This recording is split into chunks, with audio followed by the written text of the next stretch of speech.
کلیات کنہیا لال کپور سے ایک انتخاب۔ آج کا مضمون، میں ریڈیو کے لیے کس طرح لکھتا ہوں۔ میں ریڈیو کے لیے کس طرح لکھتا ہوں، اس سوال کا صاف اور سیدھا جواب تو یہ ہے کہ جس طرح آپ لکھتے ہیں، لیکن ممکن ہے آپ ریڈیو کے لیے نہ لکھتے ہوں، تو اس کا مطلب یہ ہوا کہ مجھے ہی بتانا پڑے گا۔ تو لیجیے، میں ریڈیو کے لیے بالکل اسی طرح لکھتا ہوں جس طرح مجھے ریڈیو والے لکھنے کے لیے کہتے ہیں۔ نکتہ اس انکشاف میں یہ ہے کہ جب تک ریڈیو والے آپ سے لکھنے کے لیے نہ کہیں تو آپ ریڈیو کے لیے لکھ ہی نہیں سکتے۔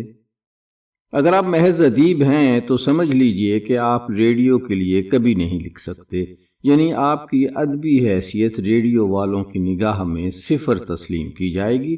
ہاں، اگر اس قسم کی غزلیں کہتی ہیں جن میں بتے کم سن اور رکیب روسیہ کا ذکر رہتا ہے، یا ایسے افسانے لکھتے ہیں جو محبت کی واردات سے شروع ہو کر خودکشی کی واردات پر ختم ہوتے ہیں، تو بلا شبہ آپ سے ریڈیو کے لیے لکھنے کی درخواست کی جائے گی۔ ایک اور بات جو یاد رکھنے کے قابل ہے یہ ہے کہ ریڈیو اسٹیشن تک آپ کی رسائی اس حالت میں ہو سکتی ہے جب آپ ریڈیو اسٹیشن کے افسروں سے رسم و راہ پیدا کر لیں۔ یہ کوئی مشکل بات نہیں۔ ایک طریقہ تو یہ ہے کہ آپ اپنے احباب کو ریڈیو کے محکمے میں ملازمت کرنے پر آمادہ کریں۔ اگر آپ کا ایک دوست بھی اس محکمے میں ملازم ہو گیا تو جب تک اس کی ملازمت سلامت ہے آپ ریڈیو کے لیے لکھتے رہیں گے۔ بالفرض آپ کا کوئی دوست ریڈیو کی ملازمت کرنے پر رضامند نہیں ہوتا تو پھر بہرحال آپ کو ان لوگوں کی باریابی ضرور حاصل کرنا ہوگی جو ریڈیو اسٹیشن پر خدا یا ناخدا کی حیثیت سے قابض ہے، یعنی director, assistant director, program executive وغیرہ۔ ڈائریکٹر سے ملاقات کرنا ذرا ٹیڑھی کھیر ہے، کیونکہ خدا کا یہ برگزیدہ انسان عموماً ملاقاتیوں کو یہ کہہ کر ٹال دیتا ہے کہ اس کے پاس ملاقات کے لیے وقت نہیں ہے، حالانکہ دیکھا جائے تو 2-4 ضروری کاغذات پر دستخط کرنے کے علاوہ اس کے پاس کوئی کام نہیں ہوتا۔ اسسٹنٹ ڈائریکٹر عموماً دین و دنیا سے اس قدر بیزار رہتا ہے کہ اس سے ملاقات کرنے کے بعد ملاقاتی کچھ لکھنے کی بجائے خودکشی کرنا زیادہ مناسب سمجھتا ہے۔ اس لیے اگر آپ پروگرام ایگزیکٹو سے ملنے کی کوشش کریں تو بہتر ہوگا۔ پہلے ٹیلی فون پر اس سے ملاقات کا مناسب دن اور وقت دریافت کریں، اور پھر 2-4 انگریزی یا فرانسیسی ناول بغل میں داب کر اس کے دفتر میں جا دھمکیں۔ گفتگو اس قسم کی ہونی چاہیے۔ آداب عرض ہے، مدت سے خواہش تھی کہ آپ سے شرف نیاز حاصل کیا جائے۔ آپ تو اردو، ہندی، بنگالی اور گجراتی کے مانے ہوئے ادیب ہیں۔ وہ ناول جو آپ پچھلے 15 برس سے لکھ رہے تھے، اس کا پہلا باب آپ نے لکھ لیا یا ابھی اس کا پلان بنا رہے ہیں؟ جب سے آپ یہاں تشریف لائے ہیں پروگرام یقیناً بہتر ہو گئے ہیں۔ اب تو کبھی کبھی تقریریں سننے کو بھی جی چاہنے لگا ہے۔ یہ پریم کور تو آپ کی دریافت معلوم ہوتی ہے، آپ کے آنے سے پہلے اسے کوئی منہ نہیں لگاتا تھا۔ آپ نے یہ فرانسیسی ناول پڑھا ہے؟ اگر آپ اسے گجراتی میں منتقل کریں تو کیسا رہے گا؟ ان باتوں کے جواب میں اگر پروگرام ایگزیکٹو سمجھدار ہے تو برابر مسکراتا رہا ہوگا، اگر نہیں ہے تو شیخی بگارنے لگے گا۔ آپ اس کی باتوں سے ذرا بھر بھی مروب نہ ہوتے ہوئے اس کی ہاں میں ہاں ملاتے جائیے۔ اگر وہ کہے کہ فرصت ہی کتنی ملتی ہے کہ کوئی اپنے ناول کا پہلا باب مکمل کر سکے، تو آپ کو فوراً کہنا چاہیے بجا ارشاد ہوا۔ یقیناً اگر آپ کسی اور محکمے میں ہوتے تو اس وقت تک 2 درجن ناولوں کے مصنف ہوتے۔ اگر وہ کسی جرمن یا جاپانی مصنف کا حوالہ دے جس کا تازہ ناول وہ پڑھ رہا ہے، تو آپ 10 بار فرضی ڈچ یا چینی مصنفوں کے نام گنوا دیجئے جن کے تمام ناول آپ پڑھنے کا ارادہ رکھتے ہیں۔ اس ملاقات سے آپ کو یہ فائدہ ہوگا کہ آئندہ آپ پروگرام ایگزیکٹو کی نگاہ میں رہیں گے، اور وہ جب بھی نیا سلسلہ سیریز شروع کرے گا 1 آدھ تقریر آپ کو مل جائے گی۔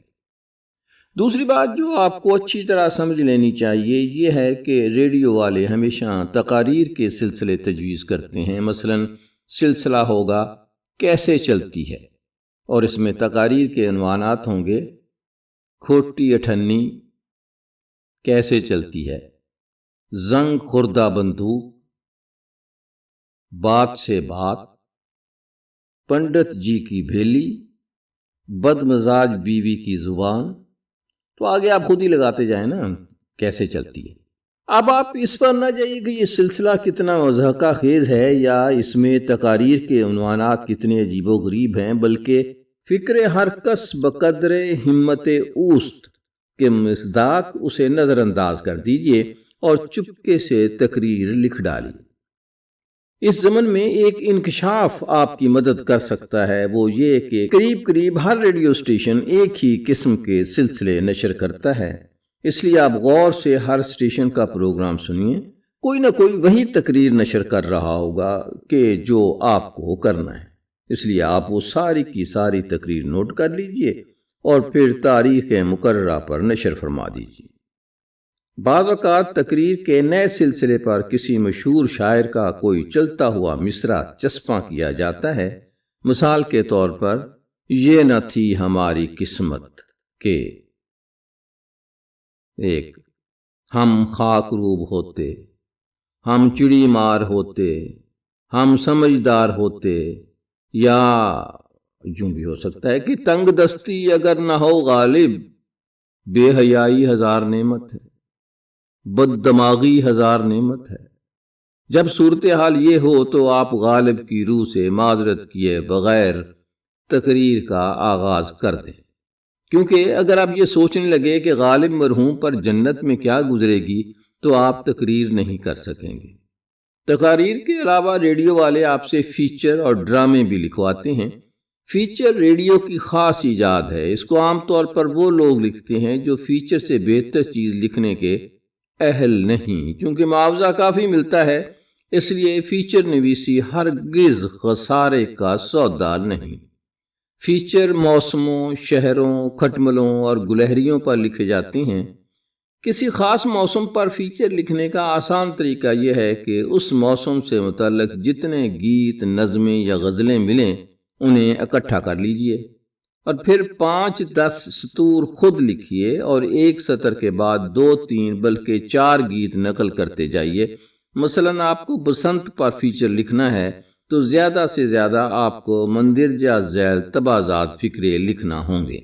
بسنت، آہا بسنت، یعنی واہ واہ واہ، بسنت کا موسم ہے، جدھر دیکھو ادھر بسنت، دائیں بائیں آگے پیچھے بسنت، ساتویں آسماں کے علاوہ ہر جگہ بسنت۔ ریڈیو اسٹیشن پر بہار ہی بہار نظر آتی ہے۔ ڈاکٹر صاحب کو شاید یرکان ہو گیا ہے، اس لیے انہیں ہر چیز پیلی پیلی نظر آ رہی ہے۔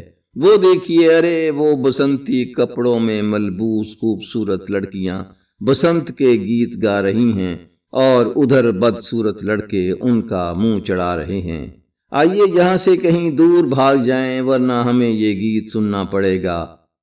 اگر آپ کو کسی شہر پر فیچر لکھنا مقصود ہے تو یوں لکھیے: دلی ہندوستان کا دل ہے، ہندوستان ایشیا کا دل ہے، اور ایشیا خدا جانے کس کا دل ہے، بہرحال کسی کا تو ہوگا۔ دلی کئی بار اجڑی اور کئی بار بسی اور اب اجڑنے کا نام نہیں لیتی۔ دلی بہرحال دلی ہے، یعنی لکھنؤ یا ٹمبکٹو نہیں۔ دلی میں بڑے بڑے باکمال لوگ رہتے ہیں، کس کس کا ذکر کیا جائے، سبھی باکمال۔ دلی کی گلیوں میں خاص کشش ہے کیونکہ یہاں 12 مسالے کی چاٹ بکتی ہے، اس لیے تو انہیں چھوڑ کر جانے کو جی نہیں چاہتا۔ جائے بھی کوئی تو کہاں جائے، چاروں طرف دلی ہی دلی ہے۔ یہاں کا ہر فاقہ مست اپنے آپ کو میر یا غالب سمجھتا ہے۔ اللہ اللہ، خود فریبی کی بھی حد ہوتی ہے۔ دلی شہر نہیں، بھول بھلیاں ہے۔ نئی دلی میں راستہ بھول جاؤ تو پرانی دلی میں جا پہنچو، اور پرانی دلی میں راستے سے بھٹک جاؤ تو نئی دلی میں پہنچ جاؤ۔ دلی کی اہمیت تبھی تک ہے جب تک مہا دلی وجود میں نہیں آتی، وغیرہ وغیرہ۔ اب رہے ریڈیو ڈرامے۔ ریڈیو ڈرامہ لکھنے کا آسان طریقہ یہ ہے کہ کبھی تبازات ڈرامہ لکھنے کی غلطی نہ کی جائے۔ اول تو پلاٹ ہی مشکل سے ملتا ہے، پلاٹ مل جائے تو مناسب کلائمیکس نہیں سوجھتا، کلائمیکس بھی سوجھ جائے تو اختتام کا مسئلہ اچھی خاصی الجھن پیدا کر دیتا ہے۔